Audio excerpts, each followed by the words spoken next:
আপনার চোর বক্তা বেরিয়েছে, ও নিজেই বলছে যে আমি চোর ছিলাম, লেখাপড়া করিনি, তলেবি ইলজামানায় চোর ছিলাম, চুরি করে খেতাম, মাছ চুরি করে খেতাম, ডাব চুরি করে খেতাম, এই সব করে খেতাম।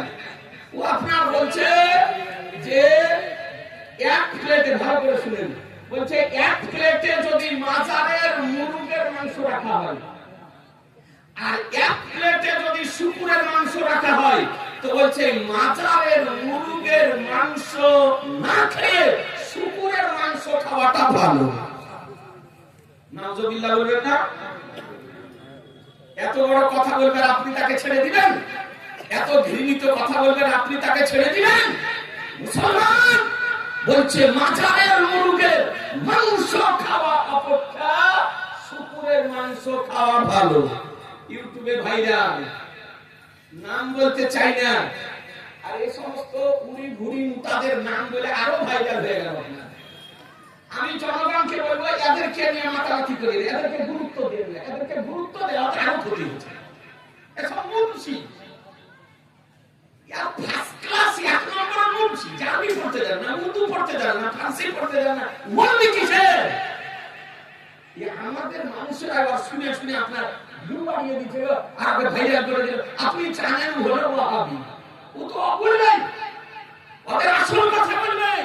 এবার আদার ইসলাম ইউটিউবে বলছে তো কোরআন শরীফ আয়াত আল্লাহ তাআলা কোরআন শরীফের মধ্যে বলেছেন, আপনি উঠিয়ে দেখুন কোরআন শরীফ খোদার কালাম, দ্বিতীয় পারা, সূরা বাকারা 173 নম্বর আয়াত। আল্লাহ তাআলা বলেন ইন্নামা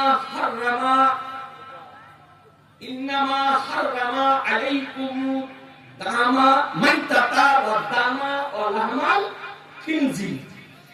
আল্লাহ তাআলা ইন্নামা হাররামা আলাইকুমুল মাইতাতা ওয়া দামা ওয়া লাহমাল খিনজির, নিশ্চয় আল্লাহ তোমাদের জন্য মৃত পশুর মাংস খাওয়া হারাম করে দিয়েছেন, প্রবাহিত রক্ত পান করা হারাম করে দিয়েছেন, লাহমাল খিনজির এবং শুকুরের মাংস খাওয়া হারাম করে দিয়েছেন। এরপর রব্বুল আলামিন বলেন ওমা উহিল্লা বিহি লিগাইরিল্লাহ, এবং ওই পশুর মাংস যে পশু আল্লাহর নাম ব্যতিরেকে অন্য কারো নামে জবাই করা হয়েছে, সেই পশুর মাংস তোমাদের জন্য খাওয়া হারাম। এটা কোরআন শরীফের আয়াত।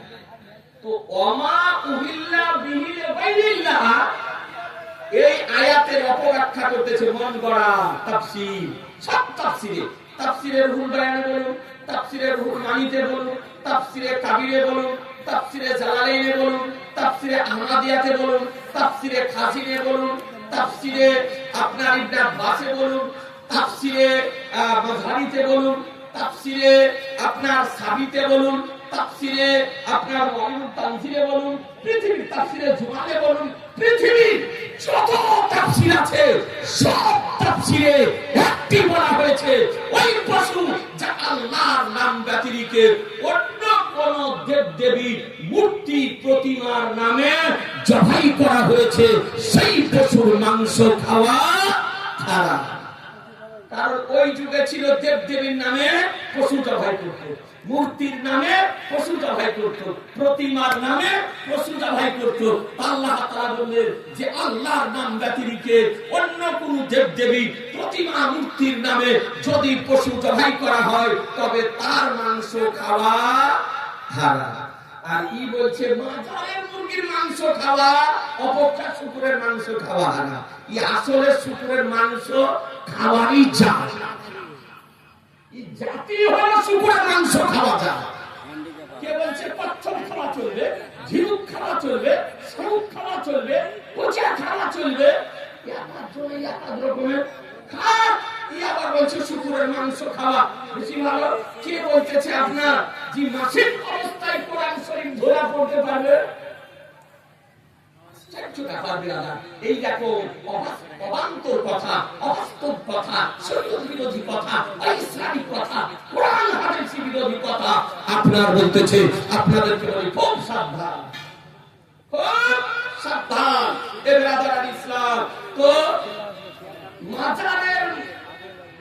মাংস দেখুন, যদি কোনো আল্লাহর ওলির নামের দিকে সম্পর্ক করাতে ওই মাংস খাওয়া হারাম হয়ে যায়, আপনি দিচ্ছেন না? পোতার আকিকা, নাতির আকিকা, ছেলের আকিকা, বলেন না বলেন না, নামে আকিকা হয় না? কিন্তু ওই পশুটা কার নামে জবাই করেন? আল্লাহর নামে, বিসমিল্লাহি আল্লাহ। কুরবানি দিলেন, নিজের নামে কুরবানি, বাবার নামে কুরবানি, মায়ের নামে কুরবানি, ছেলের নামে কুরবানি, অমকের কুরবানি, নামও বলছেন, নামে হচ্ছে, কিন্তু ওই কুরবানিটা যখন জবাই করেন তখন কার নামে করেন? আল্লাহর নামে করেন, বিসমিল্লাহি আল্লাহ। আলাউল হক পান্ডবী রাহমাতুল্লাহর মাজারে মুরুদ নিয়ে যান বা খাসি নিয়ে যান, রাখিয়ে পাক আইনায়ে হিন্দ সিরাজউদ্দিন রাহমাতুল্লাহ আলাইহির মাজার শরীফে নিয়ে যান। এ বেরাদার, কে কি করেন? মুরুদ বা খাসি তাকে জবাই করেন, সিন্নি তৈরি করেন, দিয়ে ফাতিহা পড়েন, যে উপস্থিত যারা থাকে তাদেরকে মধ্যে বিতরণ করে দেন। তো ওই পান্ডুয়া শরীফ মুরুগ নিয়ে যাওয়ার পর, খাসি নিয়ে যাওয়ার পর বা সাদুল্লাহপুর আপনি আলাউল হক পান্ডবীর নামে জবাই করেন? আখিয়ে পাকের নামে জবাই করেন? খাজা গরিবে নওয়াজের নামে জবাই করেন? গাউসে পাকের নামে জবাই করেন? না, কি করা হয়? যে গাউসে পাকের মুর্দা, খাজা গরিবে নওয়াজের মুর্দা, আলাউল হক পান্ডবী রাহমাতুল্লাহের মুর্দা, আখিয়ে পাকের মুর্দা, মানে এর সওয়াব যেটা হবে তার রূহের নিকটে যেন পৌঁছে। আর জবাই যখন করা হলো তখন বিসমিল্লাহে আল্লাহু আকবার, নাকি তাই করেন না? এই আপন দর্শক দিয়ে বলেন হুজুর আলাউল হক পান্ডবী রাহমাতুল্লাহ, এইগুলা কেউ জবাই করেন? আখিয়ে পাক হুজুর সিরাজউদ্দিন রাহমাতুল্লাহ, যে তুমি চালাই কেউ পাগলকে বুঝাই তো বুঝাই কে পাগল না গানে পাগল। জি, তুমি খাপড়া জানে না তাফসীর পড়তে দেন। হ্যাঁ, নিঃসন্দেহে যদি কোন ওলির নামে, কোন পীরের নামে, নবীর নামে কেউ যদি কোন পশু যদি জবাই করে তবে তার মাংস খাওয়া হারাম। কথা বুঝতে পারলেন? কোন ব্যক্তি যদি বলে মুহাম্মাদুর রাসূলুল্লাহ, তো ওই পশুর মাংস খাওয়া কি হবে? হারাম হবে না। হালাল পশু জবাই যদি করতে হয় তো আল্লাহর নামে জবাই করতে আমরা জবাই করি। ঠিক আয়াত এর তাফসীর করেছেন সমস্ত মুফাসসিরিন কেরাম।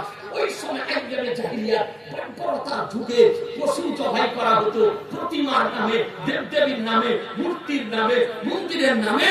তাই আল্লাহ তাআলা কোরআন শরীফে জানিয়ে দিলেন ওমা উহিল্লা বিহি লিল্লাহ, যে আল্লাহর নাম ব্যতিরেকে অন্য কারো নামে যদি জবাই করা হয় পশু তবে তার মাংস খাওয়া হারাম।